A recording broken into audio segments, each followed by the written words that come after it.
And your answer to people telling you to leave is, I'm going back to my vehicle and I'm getting a gun and firing the gun. I don't understand that.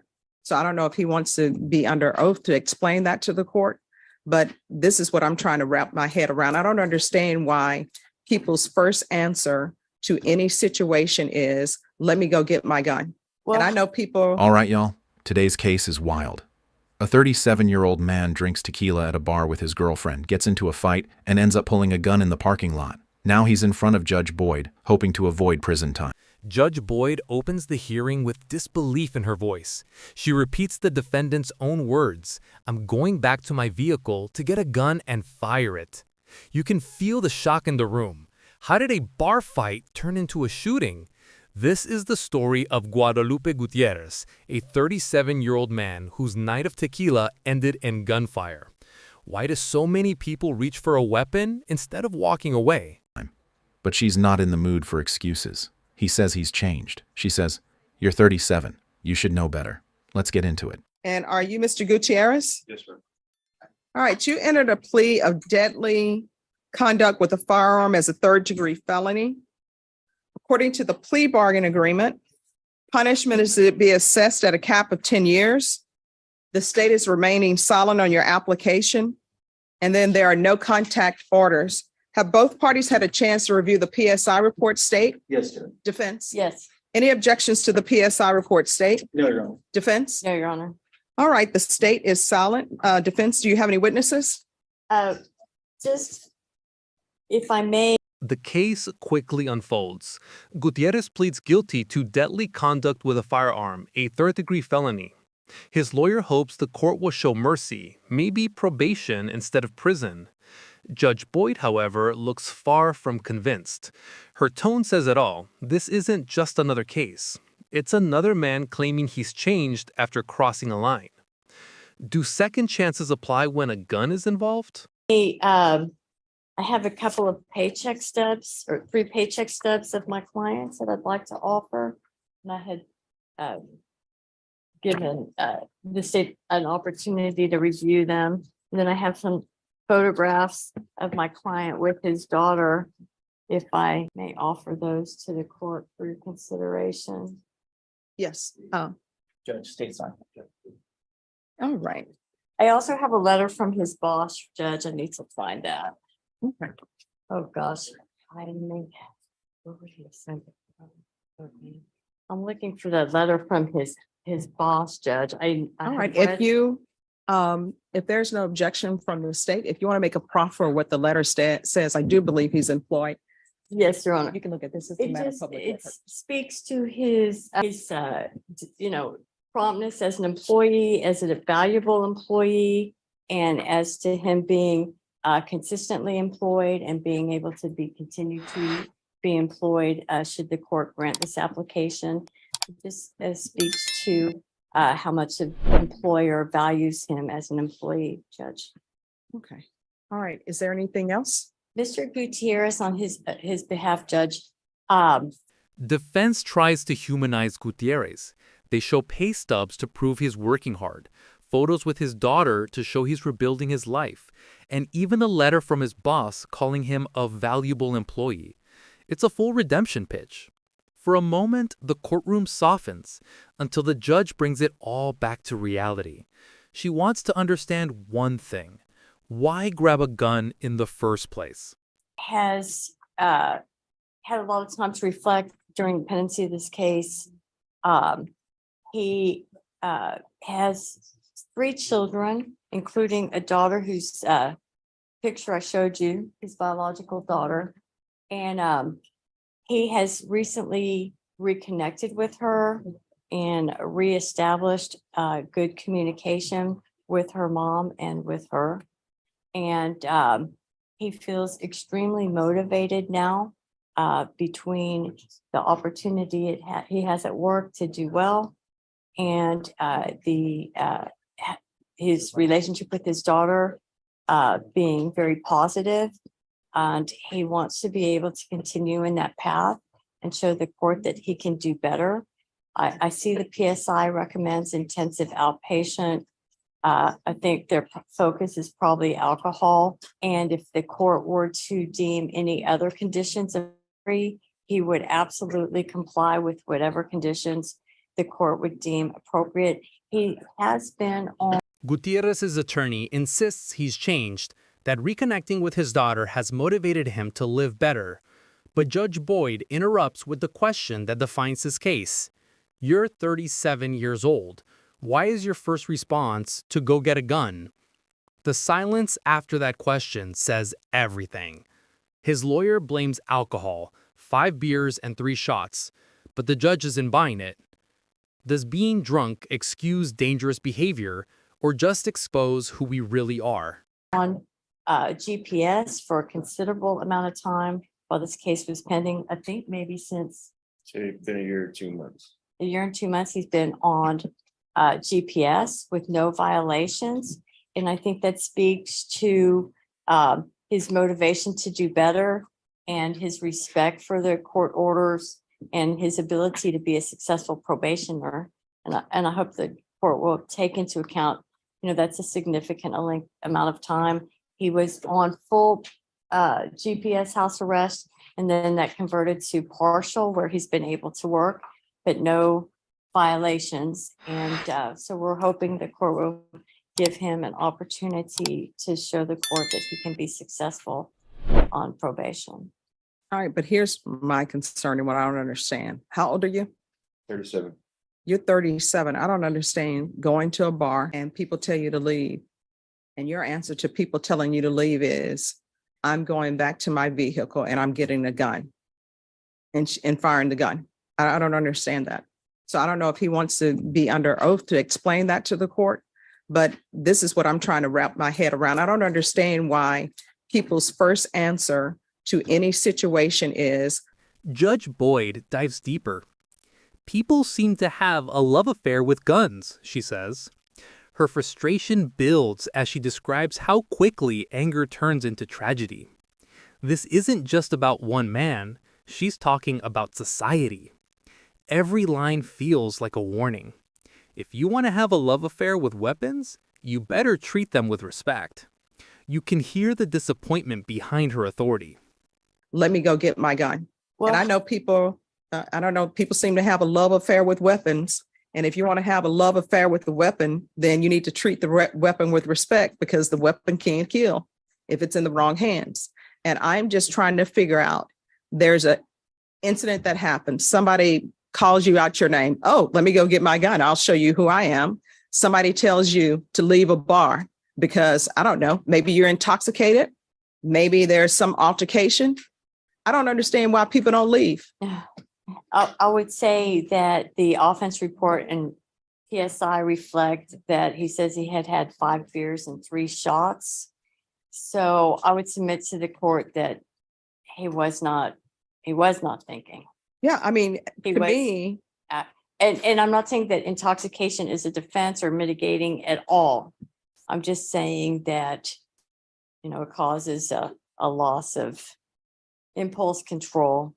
And I mean, I understand what you're saying, counsel, but sometimes I think alcohol gives people courage to do what they otherwise wouldn't have done, as opposed to, oh, my inhibitions are released.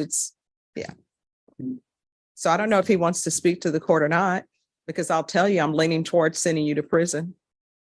I haven't heard anything that would suggest to me that I shouldn't send you to prison, because I don't know somebody who takes some shots. I realize you were intoxicated. I'm reading it, but people put you out of the bar, and it's on Mother's Day too. It was 6 guys that took me out. Gutierrez's defense argues he wasn't thinking clearly, that alcohol clouded his judgment. But the judge flips that argument on its head. Alcohol doesn't release your inhibitions. It gives you courage to do what you already wanted to do. That one sentence cuts deep. It exposes not just recklessness, but intent. The judge admits she's leaning toward prison. The defense scrambles to show he's been on GPS monitoring for over a year without violations, but you can feel the tension rising. Yeah, So because you wouldn't leave. When people tell you to leave an establishment, just leave. So I don't understand why I should give him deferred adjudication when he went to a bar and according to things he's saying, somebody tried to come on to his fiance. That's when you leave. And they told him to leave. And maybe they were very rough and pushing him out of the bar. I will give you that. They were rough. They bruise you up, maybe push you out of the bar. But that's where you leave and go home. Hopefully you were not driving with those tequila shots. And then, or if you don't want to leave and you stay in the parking lot, you call the police, but you don't tell people, well, I'm going to show you who I am. And then you go to your vehicle and get your gun. Did your fiance say any, did his fiance say, hey, what are you doing? This is crazy. Let's just go home. Okay. You know, the altercation at the bar wasn't good. I think that there were probably others there who also had weapons. Again, not to say that there's necessarily a defensive or mitigate, but Details from the night come out. It was Mother's Day, and Gutierrez was drunk, angry, and pushed out of the bar by 6 men. Instead of leaving, he went to his car, got his gun, and fired shots into the air and possibly towards someone. Even the judge acknowledges he was roughed up, but she keeps returning to the same truth. You walk away. Be honest. In that moment, would you have walked away or fought back? maybe it's a little mitigating. It just turned out to be a very rough circumstance. I'm not making light of the offense because obviously it's serious. And I think that the PSI speaks to the alcohol being an issue and intensive outpatient. So I think if the court would give him some opportunity to address the alcohol and maybe perhaps anger management issues, maybe that would help to lessen his future risk to the And I community. see that there are other people who had guns because I see Eric Fields, who's one of the complainants, not the main complainant. He says, I just want my gun back. Yeah. This is Texas. We just want our gun back. Okay. I haven't been in trouble since 2005. And being at that You want to bar, raise your right hand to be sworn in? Do you solemnly swear and affirm that the testimony you give will be the truth and nothing but the truth, so help you God? I do. All right, you can lower your hand, state your name for the record. And let me just tell you, your statement about you haven't been in trouble since what time? I haven't been in trouble since 1969, and I'm putting it at 1969 because I was potty trained by then. And I didn't pick up any criminal cases. I always tell people when they tell me I haven't been in a gang, I don't do drugs, I haven't been in trouble. It's like, do you want a cookie for that? That's what you're supposed to do. So let's not start with, I haven't been in trouble since this date, because I'm looking at your criminal history and one of them is terroristic threat and then criminal trespass. And is this criminal trespass with a weapon? That was with a box cutter at my aunt's bar. I just left work. Okay. And then the theft of a vehicle. That was back in 2004. Yeah. And now we're back here. Yes, And on on the probation from 2013 on the criminal trespass with a weapon, your probation had to be extended. Then on the theft case, a motion to revoke was filed and you were sent to TDC. And now you have this that started as an aggravated assault with a deadly weapon and the state reduced it to a deadly conduct 3rd degree. So speak to me. Why should I give you deferred? I don't understand why I should. Well, man, I'm not a good talker, but Gutierrez takes the stand. He tries to explain that he hasn't been in trouble since 2005. Judge Boyd fires back with sarcasm. Do you want a cookie for that? That's what you're supposed to do. Then she lays out his criminal past, theft, trespass, even a weapons charge. Every time he claims to be changed, she reminds him of the pattern. Do you believe people can truly outgrow their past, or does it always catch up? That's you okay. told me not to say how it started, but No, I go. was trying to prove a point that since 2005, I haven't been in trouble, and all those years I was in the oil field for 15 years and I've never had my daughter. So now that I got my daughter, it's a blessing to me because I always wanted it. So now I have an opportunity to be a father and I don't want to mess that up. I mean, but you have. I understand. I think the reunification, if you will, sort of took place after this offense. Is that correct? Meanwhile, you've been on probation with your daughter. Yeah, I mean, it's been good. It's just like I've been on the monitor, and I mean, like I can't blame nobody else but me. It gets me kind of angry because I can't take my daughter out other than be with her in the living room. Well, I don't know why you angry about that. That's all on you. That's what I just said. If you would not go to a bar drinking to the point of intoxication and you're in your 30s, you're not a teenager who doesn't know better. I think that if the court would give him an opportunity for some form of treatment, I think he would welcome that and appreciate that opportunity. I just don't think he's a good candidate for probation. I mean, shooting up a bar, and it wasn't. It was outside in the Mhm. parking lot. Thank you. And State, I know you're silent. Yes, Judge. Is our applications for probation, for community supervision and deferred? Yes.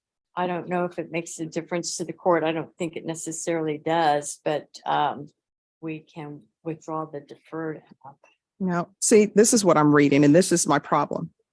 I can understand people being angry and getting upset with people. I honestly don't ever understand people pulling a weapon, because I always taught if you're going to pull a gun on somebody, you need to know that you to kill somebody, and don't pull a gun unless you're going to use it. That's what I was always taught. But what it says here in the police report that you stipulated to, I contacted Jason, who is the manager and point of contact for surveillance.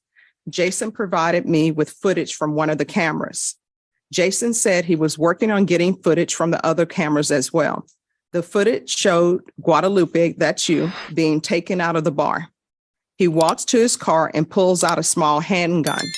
Guadalupe pointed the gun in the air where 4 spent shell casings were found. Guadalupe and Melissa got into the vehicle and he pulls up to the curb. Eric can be seen in the corner near a white car.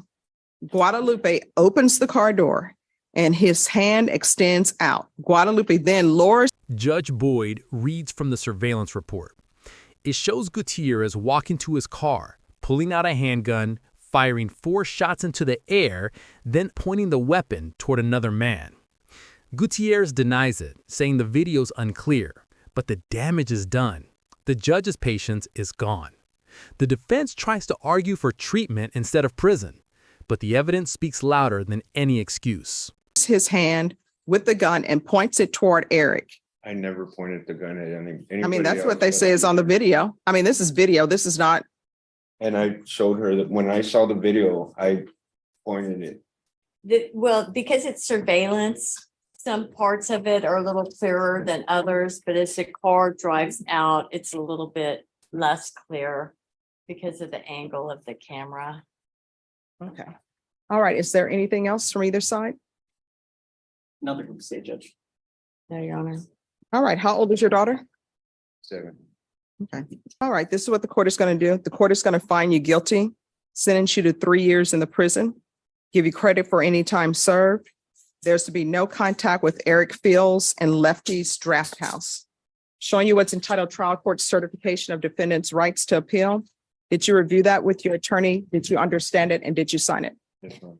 All right. Because this is a plea bargain agreement, and because I followed your plea bargain agreement, and because you waived your right to appeal, you do not have the court's permission to appeal.